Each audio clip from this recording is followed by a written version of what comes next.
Hey everybody, welcome back to my kitchen. Let me show you how I make my chicken and wild rice casserole. It's absolutely delicious and it's a meal in one dish.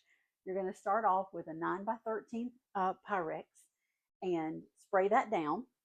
I have two chicken breasts that I have cooked and shredded, and then I have reserved it in the broth. So the first thing you do is you're going to put your shredded chicken into your Pyrex and hang on to that broth. So let's get that done first.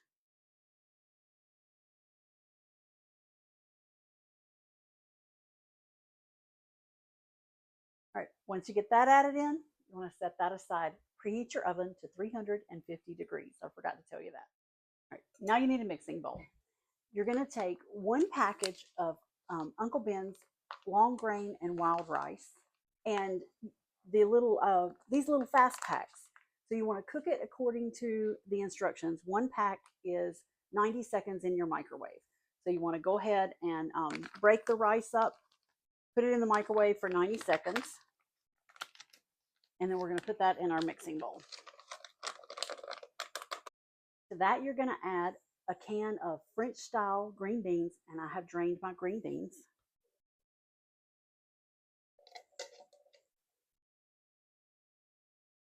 A can of cream of chicken soup. And then I take my can and I swish a little milk. I fill it about halfway with milk, or half and half if you have that.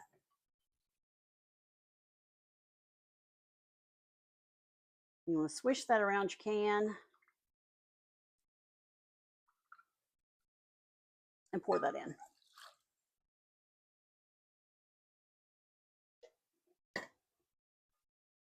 We're going to give it a little bit of a stir. All right, to that we're going to add a jar of diced pimentos. And this jar is, well, of course I can't see. This jar is a 4-ounce size jar of diced pimentos. You want to add it in, liquid and all. Okay, I'm back. And the casserole is actually already out of the oven. But in an entire section of that video, my audio went out. I have no idea what happened or why. I didn't realize it until I'd already put the casserole in the oven. So I'm going to go back and tell you what you missed. So after I added the 4-ounce jar of diced pimentos, I added a cup of mayonnaise and a cup of shredded Colby Jack. And that's what Moose was waiting so patiently for. He had heard me take this out of the refrigerator. And so he was waiting for his cheese. He got his cheese. And my other little helper is smaller, so you can't see him. He got some too. And then I put a cup into the casserole mix. And I did salt and pepper to taste. Stir all that up. You pour it over the diced chicken and stir that together. You don't want to layer it. You want to mix it together. And the reason I reserve broth is if the mix looks a little dry to me, or like it's going to cook and be a little dry, I'll spoon a little bit of the broth on top and let it kind of just sink in while it bakes. Mine today didn't need any because I actually got some broth in when I was spooning my chicken in. But that's why you want to reserve the broth. And then the final step before it goes in the oven, I crumbled a sleeve of Townhouse crackers over the top. Don't need to add anything else to them.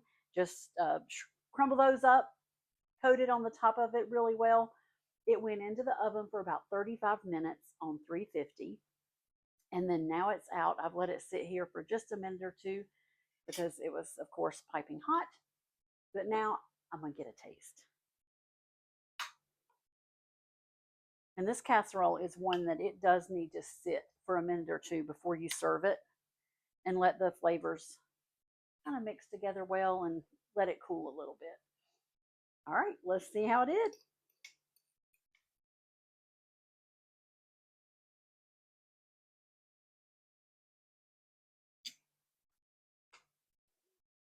This is so good. I think every chicken casserole I make, I say it's one of my favorites, but I guess that kind of goes without saying. You don't cook something that you don't love. This is so good, and I hope you'll try it. It is easy to put together. It really is a meal in one pan. You've got your vegetables and your meat. Um, Side salad would finish this meal off, and maybe some rolls, and you're good to go. Um, Easy dinner for a school night. I hope you'll try it. I hope you will love it as much as we do. Thank you so much for watching. I would love it if you would subscribe to my channel and like this video. Leave me a comment if you do try it, or if you have a similar recipe. Thank you for watching. If I can do it, you can do it. I'll see you next time.